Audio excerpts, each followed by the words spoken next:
Hey guys, it's Booge over here at 316 Timberworks. So today I'm going to show you one of my biggest sellers with Easter coming right around the corner.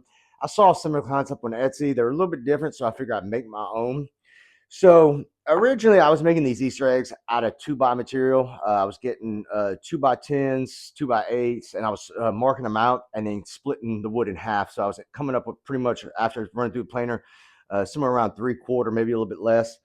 But we do a lot of our planters out of fence pickets. So I was able to make them just a little bit skinnier and make them out of fence pickets, which in the long run is going to be a lot faster and maybe slightly cheaper. But either way, it's even if you make them out of the 2x material, it's still very profitable. It's just a little bit more work. So today I'm going to show you how to do that. And these eggs measure out, I believe, somewhere around 8 5/8, 8 3/4 by just shy of 6 inches wide, like 5 7/8 inches wide. So I'm gonna show y'all step by step on how to do it and how you can turn a profit out of fence picket or 2x material. Let's go. All right, now once you make your first template, it may take you a little while. Just cut one out, put it on the sander, get you a nice template going, and then you can use that for the rest. So, like I said, they measure around 8 5/8, 8 3/4. So before all this, I just happened to sell a set of 7 for $35 here locally.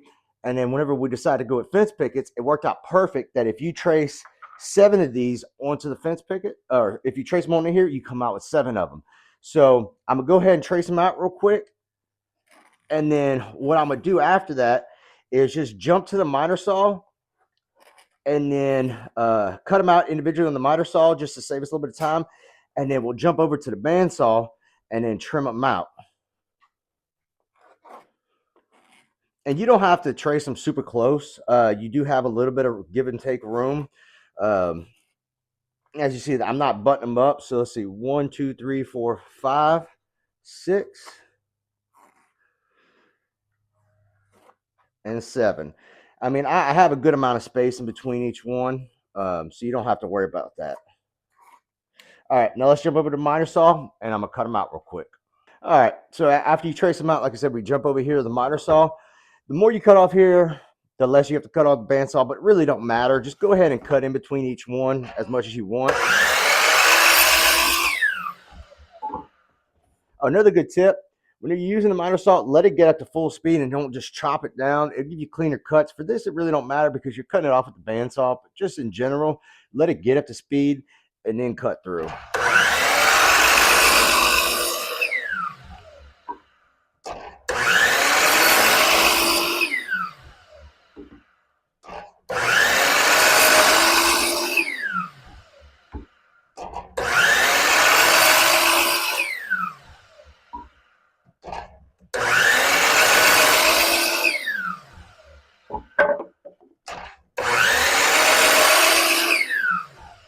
All right, now let's hop over to the bandsaw and I'll show you the next step. All right, to save some time, if you wanted, you could take maybe 4 of them or whatever, put some double-sided tape, do them all at one time. But for the purpose of the video, I'm just going to do one at a time. And so I'm going to go ahead and cut it out, and then we'll move on to the next step after that.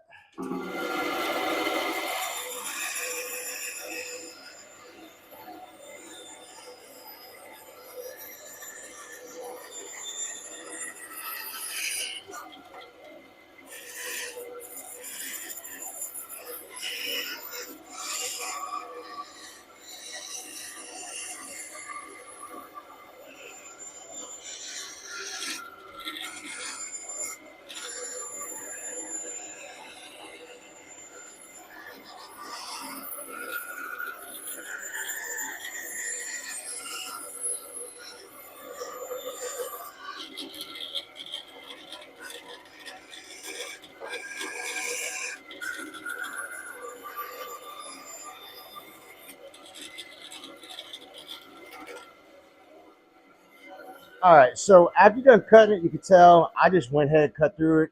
Even if it's jagged like this, it really doesn't matter because you're about to see on the sander, the belt sander, I'm going to fix all this really quick. This kind of stuff sands really quick. Now, you can cut it to the line.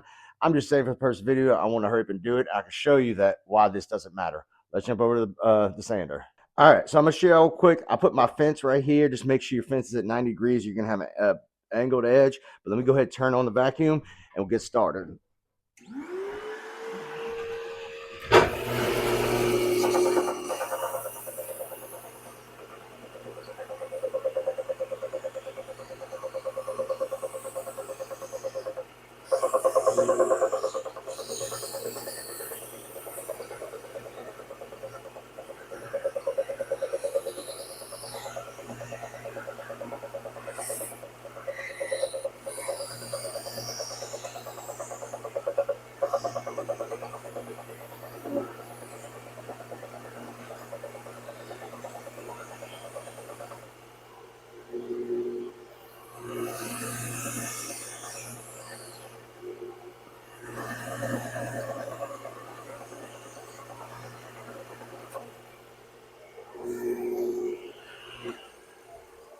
All right.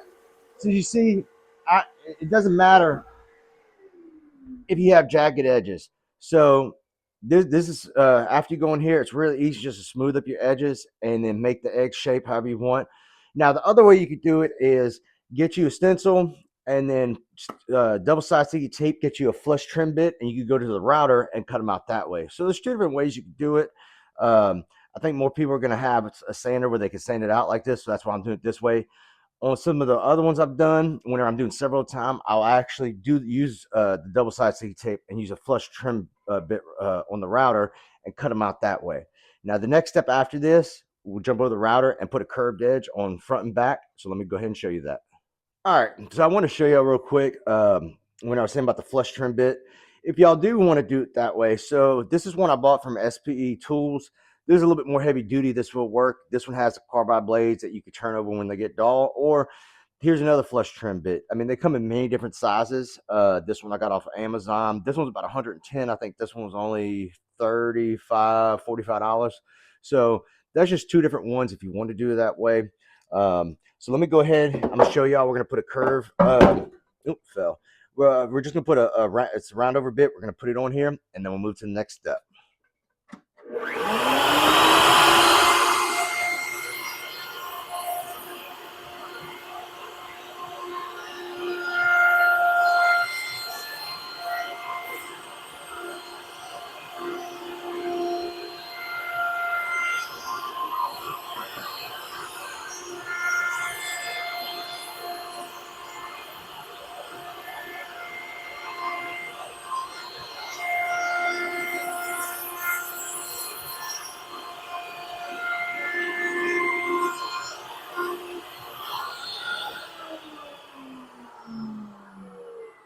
All right, so now that's done, and that's one thing I wanted to take too. Even if I do the flush trim bit method, I'm still want to put it on the sander to smooth out the edges. So that's another reason why I do it that way.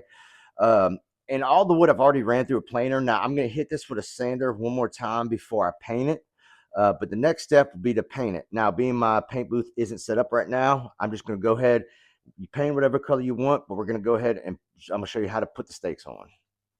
All right, for the last step, just make sure the brad nails I'm using for this is 5/8. And the reason why, whenever I nail through this, I don't want it to come out the front. So we'll use this one since this one's already painted. I painted ahead of time. Now you can paint them whatever colors you want. I typically try to use the satin pastel finishes. Like I have a bunch of different colors to use. And then I have some that are polka dotted. So what I do for the polka dot is I'll put a glove on and I'll just spray some white spray paint on my hand till it's a bunch and I'll just flick it on the eggs to give it that polka dot or splatter paint, whatever you want to call it.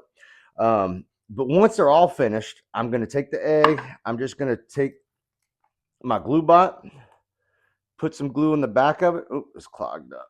My co-owner used this the other day and he did not clean the tip out. He is famous for that. All right, there we go. Maybe it'll come out a little bit easier now. All right, so I'm just going to put a generous portion of glue in the back. I'm going to put it right here. And that's it. That's how you make these eggs. Once the glue's dry, the only thing the brad nails are doing is just holding it there till the glue's dry. But this is how you make the Easter eggs. And if y'all have any questions, just comment down below. But I hope y'all enjoy and make some money. Talk to y'all later.